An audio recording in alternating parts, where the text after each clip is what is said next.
After review of the tape, I think there were a couple questions that were asked, but it certainly bared out how we thought it would be.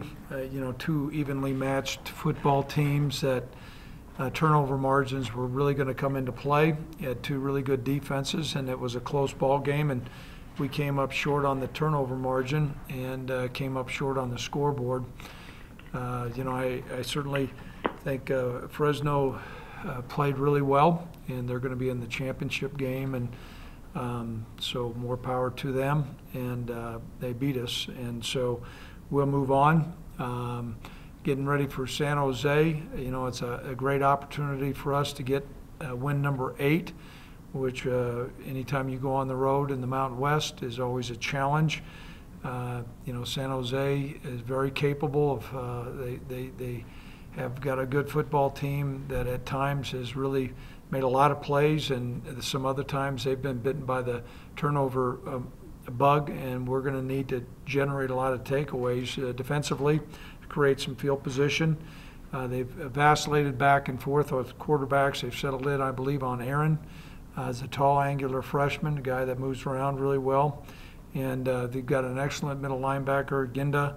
He's got 163 tackles, and that's a whole lot of tackles, so really capable player there. So we're excited about playing. We'll meet with our players this afternoon and have a really good workout this evening, and then get ourselves ready to go out to San Jose and put on a good performance. So at this time, questions. Craig, I know it's just Monday, but Josh Allen update. I know. Yeah, the Josh Allen update.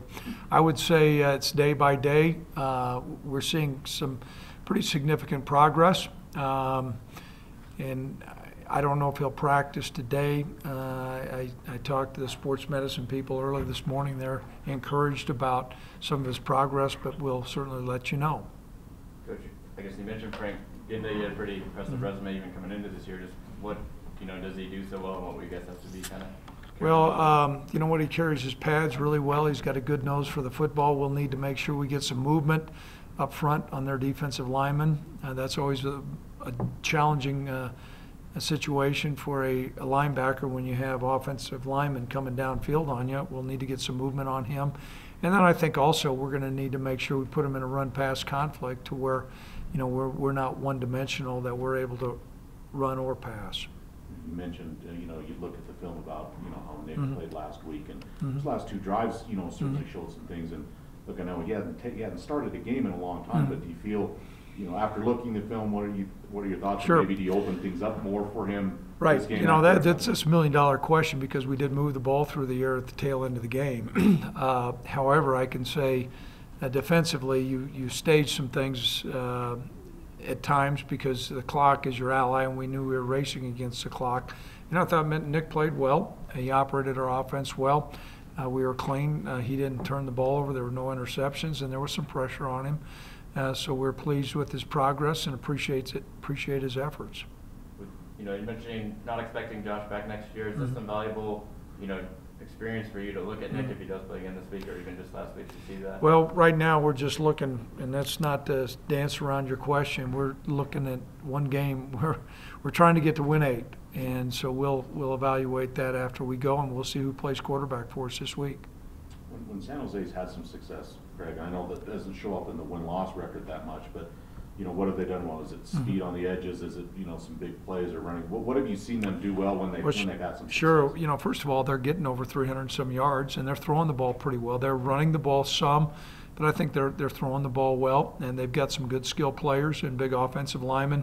So they spread you out. They'll operate sometimes, a lot of times with 4 wide receivers. They use tight ends some, but it's not necessarily a smash mouth type of offense that we're playing. However, they can be physical, but they tend to spread you out, and they've got good skill. I know, kind of bowl games already wrapped up, and the conference is now out of the picture. How do you avoid, just any sort of letdown this week, with maybe not quite as much at stake as in past weeks? Well, I don't think we're in position to have any talk of a letdown. We got beat Saturday, and in the Mountain West, all these games are really competitive. Our players know that. Our coaches know that. I think we need to make sure that we don't linger on a loss. But certainly we've got a great deal of respect for anybody, and we've got a great deal of respect for San Jose. I know they beat us the last time we were here. Craig, I know Caden Jackson wasn't able to finish the game last week. Is he available, or can you give us an update there? A little bit of update. His strength came back. He didn't have full strength at the end of the game, but that has come back. He went through the lifting workouts this morning, from what I was told, which is encouraging. And so I would say it would look probable to promising. Is that arm? Yeah, stinger. And then with CJ, you mentioned CJ didn't. I think he's fine. Yep. Coach, I know, coming into this year, the guys brought up a lot last year, losing 4 or 5 in the year, and, not wanting to do that again. Just how big would it be to, finish strong in this season? Well, our players, and I had a great discussion with our captains last week. They, I think it's been 30 years since we've gone to back-to-back bowl games, and you've got to temper that a little bit because there's a lot more bowl games now than what there have been. But it's been, I think, 19 years since we had back-to-back winning seasons, and so for us to notch an 8-game win during the regular season is really important for us. And I know our players want to finish strong, and I know our coaches do as well. I know you recruit in California very heavily, whether it's northern or southern, and I know just playing one game doesn't make a difference, but to play there and everything, just your thoughts on that, and just the reception you've been getting staff-wise and program-wise in California, and even moving forward. Well, that's a really good question, because we have we've had a great deal of success recruiting California, finding our right guy. And anytime you play a Mountain West team, San Jose, he's got an excellent school. They recruit down there. We go head-to-head with them in recruiting a lot. That's not to say whoever wins on the gridiron is going to win the recruiting battles, but it certainly does shine a favorable light. And so it's going to be important for us on many facets. 1, to get win number 8, and then 2, to keep momentum going with our program to finish strong, and then 3, I think perception and recruiting is important. Do you get a sense, Craig, whether you're in Northern California or Southern, that you get more of a better reception or respond better from recruits and coaches, whether you're in the northern part or southern part, or does it mix? Oh, you know what? You find that timetables on making decisions may be a little bit different in Northern California for Southern California. We've gotten a good response on both places. If you do look at the matrix of our recruiting pattern here, there's been more players from Northern California than Southern California, but every year is different. Tyler Hall's turned out to be an excellent defensive back. He's from Southern California. You've got Carl Granderson and Josh Allen's in the middle. So it's a big state. I guess logistically, is it helpful to actually be out there in terms of the recruiting you can do in California? I know last year you guys didn't go out there until the bowl game. Well, it certainly does. I know we'll have some coaches out. We've already had coaches out extensively in California. I've been out in California, and I plan on being out in California this next week, along with a lot of our other coaches. Coach, I know you said, Josh, if there's any way you can't play, you will play, but is there any balancing just, between his future and not wanting to put him at risk versus the present? Josh and I have had great discussions. I can tell you Josh is all in for the Cowboys, and, we'll rely heavily on our medical staff, and then also to see where Josh is at. The fact that it's his throwing arm is different than maybe, say, like a linebacker or something like that. And so we'll see how this week goes. If he's capable of playing to helping us win, he'll play.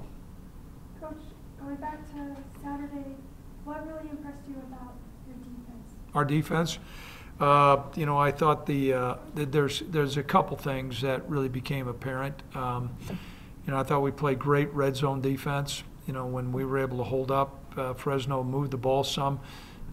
During the course, I thought, they had too many rushing yards. It was a little bit of a ooze, but when we got in the red zone, we tightened our belts.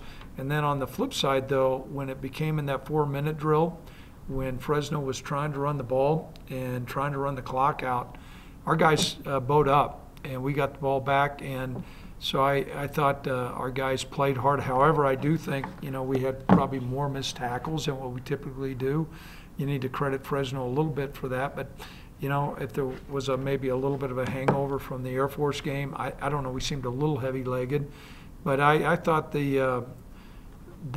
not so much not only don't quit, but we got the ball back for our offense a couple times right there when it looked pretty bleak, so I was pleased with that. And then obviously the point total. I mean, you're looking at 13 points.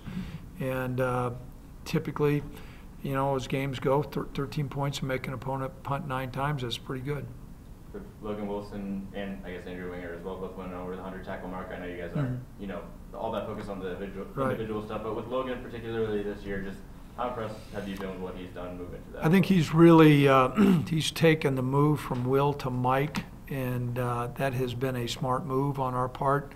It puts him more in the middle, so you see him go sideline to sideline more, and certainly he has a better understanding of our defense, and he's become a much more physical player. He's added some lean muscle mass. Andrew's continued to play well too.